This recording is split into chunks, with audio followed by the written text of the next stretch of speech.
Çfarë mund të qetësoj stresin që kanë shqiptarët me ndonjë produkt me një bim. Me një bim. Atëherë për çdo bim që ka, është edhe një smundje përballë saj gjithmonë, edhe kjo shëron, domethënë çdo gjë që ne kemi e shëron gjithmonë një bim. Dhe për momentin vetëm një bar bleta quhet ose lule balsam.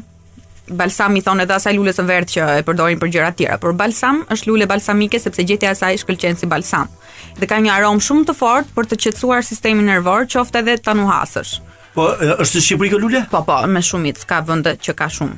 Dhe tani që fillon pranvera, ka bim. Në malë kështu apo në për jo, edhe në zona kodrinore dhe edhe në fusha.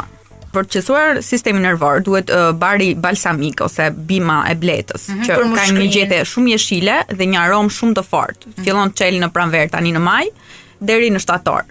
Dhe mjafton edhe ta nuhasësh nga herë për të qetësuar sistemin nervor dhe ta pish në formë çaji ose ta mbash edhe në shtëpi, mund edhe të mbahet për ca kohë ashtu siç mbajmë atë majdanosin apo gjëra kështu. Mbillet në shtëpi në vazo, mund bëhet jo. Po, por nuk reziston gjatë, nuk sepse do atë terrenin e egër.